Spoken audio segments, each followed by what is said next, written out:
Hello दोस्तों, उम्मीद करता हूँ आप सब ठीक होंगे।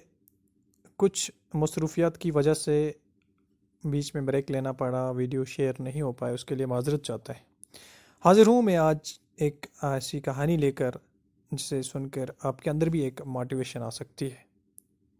कहानी एक ऐसे शख्स की है जिसे हम माइकल रिकार्डो कहते हैं। माइकल रिकार्डो वही माइकल रिकार्डो जो दुनिया के बेस्ट हैंडबॉल प्लेयर माने जाते हैं, बेसबॉल प्लेयर माने जाते हैं, best among the world baseball players. जब ये बच्चे थे, इनके बाप ने एक दिन इन्हें एक टी शर्ट दी और कहा, बेटा ये टी शर्ट है, इसको तुम कितने रुपए में बेच सकते हो। रिकार्डो ने कहा, पापा $1। तो पापा ने कहा, बेटा इस शर्ट को तुम $10 में बेच के आओ। रिकार्डो ने शर्ट ली और निकल गया। रिकार्डो कभी ये नहीं कहता था कि पापा ये नहीं बिकेगी, मुझसे नहीं हो पाएगा, $1 की शर्ट $10 में कैसे बेचूंगा, ये वो नहीं करता था। उसके अंदर एक जज्बा था, एकदम से शर्ट लेके निकल गया और शर्ट की बोली लगाई शुरू कर दी। इसने बेचने अपने तरीके से, अपने ढंग से आवाज़ लगाना शुरू कर दी। $10 की शर्ट, $10 की शर्ट, $10 की शर्ट। तो दिन निकल गया। आखिरकार शाम के टाइम एक ख़रीदार आया और उसने $5 देकर ये टी शर्ट खरीद ली। रिकार्डो घर वापस आया और बाप को $5 दिए, बोला पापा मैंने शर्ट बेच दी। अब कुछ दिन गुजर गए। कुछ दिन के बाद पापा ने फिर से एक टी शर्ट रिकार्डो को दी, बोला बेटा ये टी शर्ट कितने $1 की बिकेगी। रिकार्डो ने $1। तो उसके बाद बाप ने कहा, ये तुम $50 की बेच कर आओ। अब ये उठा, इसने टी शर्ट ली। अब ये बाप को ये नहीं कह रहा है कि मैं $50 की कैसे बेचूंगा, मैं नहीं बेच सकता। ये अपने अंदर अपने मन ही मन में सोच रहा है मैं कैसे बेचूं।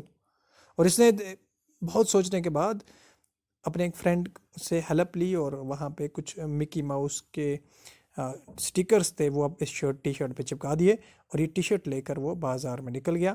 और बाज़ार में निकलने के बाद इस वहाँ पे ज़ोर ज़ोर से पुकारना शुरू किया, $50 की टी शर्ट, $50 की Mickey mouse T shirt, Mickey mouse T shirt. और आखिरकार 3-4 घंटे की मशक्क़त के बाद $50 की टी शर्ट बेचकर घर वापस आया और बाप को $50 थमा दिए। अब कुछ हफ्ते के बाद बाप ने फिर से इसे एक टी शर्ट दी, बोला बेटा कितने $1 की बेचोगे। पापा $5। बोला नहीं, इस पिछले बार तुमने $10 $5 बेचे थे, 50 बेचे थे, इस बार $200 की बेच कर आओ। लेकिन ये बाप को ये नहीं बोलते हैं कि मैं नहीं बेच सकता। इन्होंने एकदम से टी शर्ट उठाई और सोचना शुरू कर दिया। और उन्हीं दिनों एक वहाँ उस शहर में एक मशहूर हीरोइन, एक मशहूर कलाकार आई थी और ये टी शर्ट लेकर उस शहर में पहुँच गए। और वहाँ पे भीड़ को इधर उधर करके, सिक्योरिटी गार्ड्स को चकमा दे के, कुछ भी करके उस हीरोइन के पास पहुँच गए वो टी शर्ट लेकर। और जब उस हीरोइन ने छोटा बच्चा सामने देखा और इसने उसको कहा कि इस पे अपना ऑटोग्राफ दे दो। हीरोइन मजबूर होगी, छोटा बच्चा देखा, मासूम बच्चा सामने है, तो उसने ऑटोग्राफ कर दिया।